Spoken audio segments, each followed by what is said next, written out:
Los campesinos están solos, ministra. Y le diré algo, y se lo diré a todos los colegas, para tristeza mía, en un plan nacional de desarrollo que debería privilegiar las comunidades más vulnerables, para tristeza mía, la palabra campesino no está ni una sola vez en el plan nacional de desarrollo. Está la palabra campesinos y está en el artículo 82, parágrafo 4. Díganme a mí, por Dios bendito, ¿cómo un país de vocación agropecuaria o agrícola no considera los campesinos? Pero le diré algo más. La palabra campesina, refiriéndose a las familias y a la agricultura campesina, está 14 veces. Pero ¿sabe cuántas veces está la palabra indígena? 112. La palabra raizal 51 y la palabra afro 51. Resumen, la única población en Colombia hoy que no importa en el Plan Nacional de Desarrollo son los campesinos.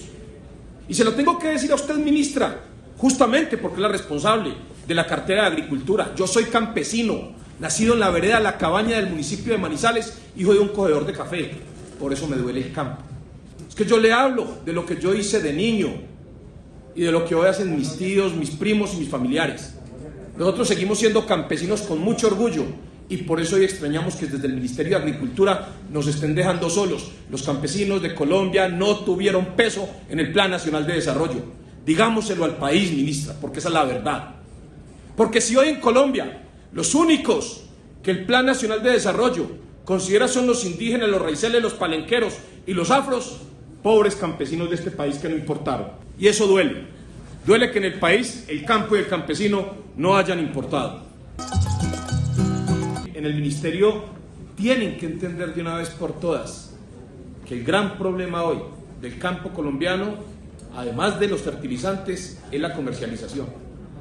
Escuchaba ayer unos productores de fresas del Nariño que decían casi que llorando cómo con el estado de la vida habían tenido que botar las fresas. Y eso lo que refleja es que ellos no tuvieron problema para producir, tuvieron problemas para comercializar. Hoy producir se volvió muy difícil porque los fertilizantes siguen siendo inalcanzables. Ojalá el país cierre lo de monómeros para el bien de los colombianos siempre que los fertilizantes bajen. Y esto ya empieza a dolerme. Ministra, el Plan Nacional de Desarrollo en el literal O dice que en situaciones de emergencia puede haber una modalidad de selección de contratación directa. Literal, textualmente dice, modifíquese el numeral cuarto del artículo 2 de la ley 1150, contratación directa. La modalidad de selección de contratación directa solamente procederá en los siguientes casos. O, en situaciones de emergencia y desastre, las entidades estatales deberán comprar de manera preferencial y directa productos agropecuarios a los pueblos y comunidades indígenas y a las comunidades negras, afrocolombianas, raizales y palenqueras. Ministra, deberán, o sea, es obligación. ¿Sabe qué es lo doloroso? Que le tendrán que comprar a las comunidades negras, afrocolombianas, raizales y palenqueras, pero no a los campesinos. Otra vez, ministra, otra vez los ministros, los campesinos por fuera, ni siquiera en las condiciones de emergencia, pero le voy a contar algo más doloroso. Mientras en ese dice que deberán, en el 76 dice lo siguiente, que en esos casos se podrá. Entonces, mientras en el segundo es obligatorio, en el primero es facultativo. ¿Y sabe a quién se podrá? A los campesinos. Entonces se podrá comprar a los campesinos, pero será obligatorio en todo caso a los raizales palenqueros indígenas. Ministra, a los campesinos no los podemos dejar solos. Se lo digo con todo el cariño, con todo el afecto, con todo el respeto. No los dejemos solos, ministra. Ministra, artículo 39, numeral 3. Vuelve y excluye a los campesinos. ¿Qué dice el artículo 39, numeral 3? Dice, del ordenamiento, los subsistemas, como son 8 subsistemas, el primero es de adquisición, adjudicación de tierras y de procesos agrarios donde no caben los campesinos. Y en el tercero es de ordenamiento territorial y solución de conflictos socioambientales para la reforma agraria, respetando el derecho a la objeción cultural de los pueblos indígenas y de las comunidades negras, afrocolombianas, raizales y palenqueras, coordinado por el Ministerio de Agricultura. O sea que los campesinos no tienen conflictos y otra vez quedaron por fuera. Pregunta, ministra, y esto lo digo sobre la base de una noticia de la que fue titular el fiscal general de la Nación y la procuradora general de la Nación la semana anterior, el día viernes. El artículo 57 del Plan Nacional de Desarrollo crea, ministra, el Fondo para la Promoción de la Autonomía y el Emprendimiento de la Mujer. ¿Y por qué lo cito? Porque ese fondo es lo crean como una sociedad fiduciaria contratada directamente por el DAPRE, para lo cual solo bastará comparar cotizaciones. Y ojo con esto, ministra, su régimen de contratación será el propio del derecho privado, lo dice el párrafo cuarto. Minagricultura, por eso la pregunta, hará parte del órgano de dirección.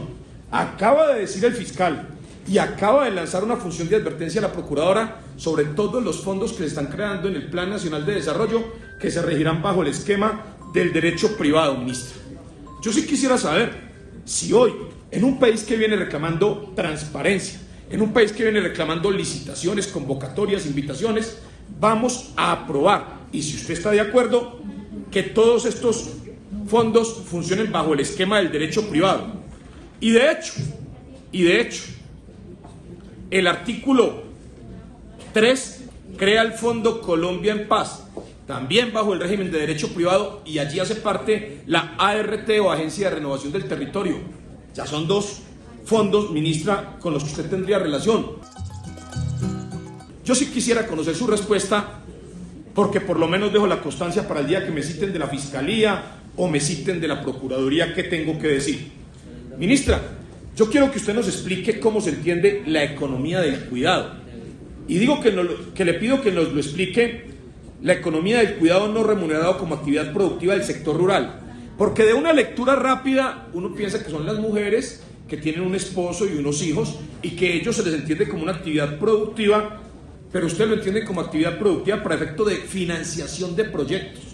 Ministra, ¿no sería mejor que pensáramos en empezar por asegurarles la seguridad social en pensión a esas mujeres para que al final de los años no queden dependiendo de los hijos o haciendo sancocho hasta los 90 años? Yo creo que muchísimas mujeres campesinas en Colombia, realmente campesinas como mi madre con segundo de primaria, hoy no le es fácil hacer un proyecto para el cual usted le pueda dar financiación. Pero mi madre con 83 años nunca se pensionará, la pensión soy yo, porque hoy la mayoría de las mujeres campesinas en Colombia no se pensionan, terminan de cuenta de los hijos, de los buenos hijos, ministro. Por eso creo que más que pensar en proyectos de financiación, deberíamos pensar en una especie de BEPS dirigida exclusivamente a las mujeres campesinas, pero que tengan su subsistencia mínima garantizada. Ministra, la felicito. Me alegro profundamente que alguien haya tomado la decisión consignada en el artículo 239 del Plan Nacional de Desarrollo, y es el cierre con indexación de subsidios para vivienda rural del 2000 al 2019. ¿Sabe por qué? Porque usted está pagando una deuda impagada con esos campesinos que viven en esterillas, con pisos de tierra y con techos de plástico. Ministra, eso, solo eso, justifica su presencia en el Plan Nacional de Desarrollo, porque a los campesinos los han engañado muchísimas décadas con una vivienda digna. Solo con ese artículo yo me siento reconocido y compensado. Y solo con ese artículo, ministra, en nombre de los campesinos de Colombia, yo estoy muy agradecido. Solo que nos sigue faltando, ministra. Ministra, me llama la atención que el artículo 239, en su parágrafo segundo, establezca que el Ministerio de Agricultura, abro comillas, teniendo en cuenta el resultado de la auditoría del programa de subsidio familiar de vivienda de interés social y prioritario rural, ojo, podrá contratar de manera directa, si lo considera necesario, una nueva entidad operadora del programa de subsidio familiar. Ministra, estamos en un país que está pidiendo licitaciones, convocatorias, invitaciones, transparencia, y aquí le estaríamos aprobando a usted o al ministro de turno en la cartera que de manera directa defina quién es el ejecutor del programa de subsidio familiar de vivienda de interés social y prioritario rural. Yo le invito, ministra, a que revisen todas esas palabritas: contratación directa, régimen privado. Eso no es lo que está pidiendo el país. El país está pidiendo una cosa completamente diferente. Finalmente, y sé que por aquí está el gerente del Banco Agrario, yo creo que valdría la pena revisar hasta dónde en el Plan Nacional de Desarrollo se tiene que dejar una salvaguarda para que el Banco Agrario siga siendo la única entidad bancaria de muchas entidades, especialmente las que no tienen otra entidad bancaria. Y no lo digo necesariamente porque acaban de cerrar la oficina del Banco Agrario en el corregimiento de Arauca Caldas, que hoy está generando un problema gravísimo con los comerciantes del municipio de Palestina. Lo digo porque no todo el mundo es corresponsal bancario, lo digo porque no todo el mundo maneja dinero por redes, lo digo porque no todo el mundo tiene la posibilidad de ir a las capitales a entenderse con la otra banca comercial. El Banco Agrario, entre otras razones, ha sido de alguna manera la única entidad bancaria con la que ha tenido relaciones comerciales a través de la historia de los campesinos. Por eso creo que el Banco Agrario, desde el Plan Nacional de Desarrollo, tiene que seguir siendo el referente en materia financiera de los agricultores.